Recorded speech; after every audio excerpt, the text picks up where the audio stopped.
Dave, Andy Reistetter, Andy's Golf and Travel Diary. Hi Andy, great to meet you. Welcome to Century Cove. Good to be here. Excellent. This is quite a, it's a sanctuary, I can tell, because it takes a while to get to the actual golf course. We do operate two different clubhouses with two different golf courses, so there is some distance between them. It's a beautiful place. Do you have a couple minutes to answer a few questions? Of course, absolutely. Dave, how did you come to the game of golf?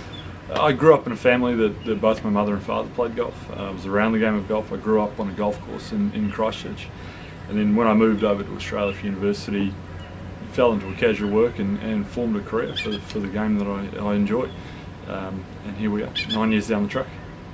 A Kiwi. Tell me a little bit about the great golfers from New Zealand. Yeah, so Bob Charles, of course, Sir Bob comes to mind, the left-hander himself. I was lucky enough to watch him a couple of years ago at the New Zealand Open go out at the age of 73 and shoot 72, which was impressive.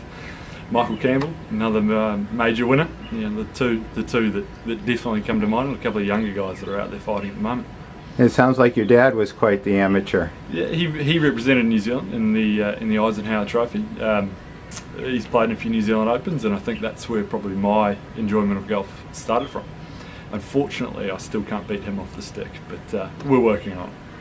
So you came to Gold Coast for the university. Tell me a little bit about your studies and how that transitioned into this position at Sanctuary Cove. So I studied a Bachelor of Business at Griffith University on the Gold Coast. And from there, obviously needing casual work and something related in the sports management industry, the golf industry worked. Essentially, I started at the bottom of the golf industry, cleaning a lot of golf carts, cleaning a lot of driving range balls, picking a lot of them up, before continuing my studies and then forming a position as an operations manager through a full golf manager of a facility like this. 6 years at Royal Pines as in the public arena, and then now this is my third year working within a more members-based club here at Sanctuary Cove. Tell me a little bit about the history of Sanctuary Cove and the specific history of the two golf courses here. So Sanctuary Cove is now 26 years old as a golf club. We've gone through some radical changes, a few different changes of ownership and whatnot over the long time, but the facility is essentially the core of the facility is the two golf courses, the Pines and the Palms. The Pines is our traditional members golf course, and the Palms remains still open to the public and a secondary arm, but in no way is it less of a quality golf course. The Pines still manages to hold on to being the only Arnold Palmer designed golf course in Australia, and the Palms has gone through a recent redevelopment that cost over $8 million with a redesign by Ross Watson to produce a golf course that's now ranked 63 in Australia, while the Pines is 52 under Golf Digest rankings. Tell me your favorite hole on each golf course. On the Pines, for me, while it causes me enough trouble, is the par 3 13th. On the wrong day, into the wind off the black tees at 213 metres, it can, with a full water carrier, it can certainly be a challenge. But one of the most spectacular par 3s, definitely on the Gold Coast, if not Queensland.